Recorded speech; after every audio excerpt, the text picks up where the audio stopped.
Chances are you are passionate about something, but do you have what it takes to turn that passion into a business? And joining us now is Catherine Books.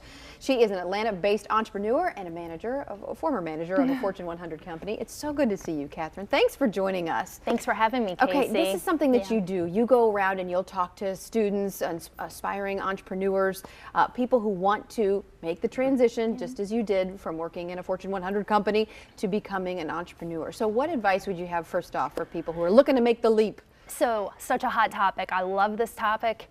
It's a passion of mine. It's so engaging. You can't open a magazine without covering it or seeing yourself or where you want to go. For Shark Tank, I'm a big fan of CNBC and watching Shark Tank pretty much every night because the reruns are on all the time. That's exactly true. And with over 1.6 million small businesses in Florida and growing, it's just a place everyone wants to be. So. But do those skills translate, though? Can you? It is a hard thing to go off on your own. It's fun to watch Shark Tank, but what do you have to make it work? So I brought 4 skills today. Okay. So some tips are baked in here, but we're going to talk skills. What are those things if you're working for somebody else now, either in a corporate environment or maybe for another small business? The first one I want to talk about is know what you don't know. That's so tough. How do you know what you don't know? And how do you know to ask for what you don't know if you don't know it? Yeah, so this is where self-awareness comes in. My tip in this area is think back to your college days. If you have college business training, think about those courses you couldn't stand. If you hated accounting, don't try to file your own tax return. If you're trying to get into the beauty or product space, make sure you get an attorney. Yeah. Don't try to do it yourself on things that require true expertise. Right. Don't try to file a patent if you've never tried to write anything with legalese before. Yes. So try to seek out, you say, the people who best fit the skills that you don't think that you are as strong on as you should be. Yes. Okay. Absolutely. You say don't be afraid to ask questions too. That's important. So if you're coming from a corporate management job, you're probably used to being engaging with people and you're leading meetings. If you're not, maybe you're a little bit of a lower level employee, this is an area that I have always encouraged my team to take on. Ask questions, don't be afraid. This is the time where you're an entrepreneur and you're the boss. It's your money and it's your time being, put into use, and avoid those costly mistakes by really taking the time, as you're pursuing attorneys and accountants and maybe even a web designer, make sure you're really compatible with those professionals. Make sure your work style suits them. If you're somebody that wants, overnight response to an email, weekend response, make sure that that person has the same working style, and also ensure, look at their past work online.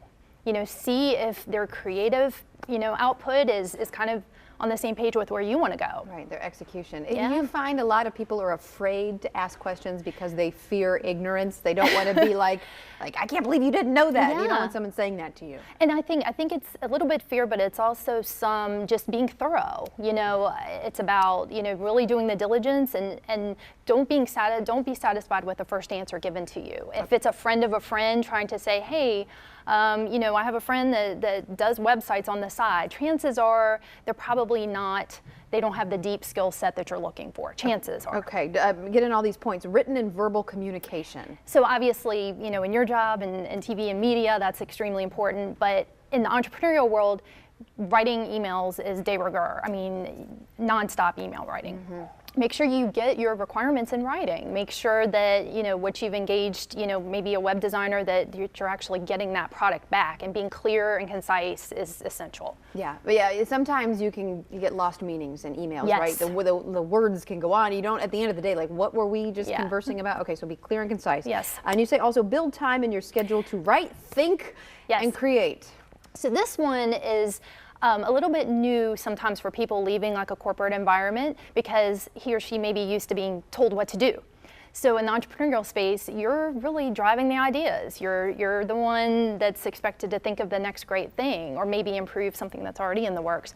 A tip that I have, you can go to any discount store and there's one called TJ something. Okay. These motivational, these motivational, just fun books. Pick one of your color. Challenge yourself to fill it up.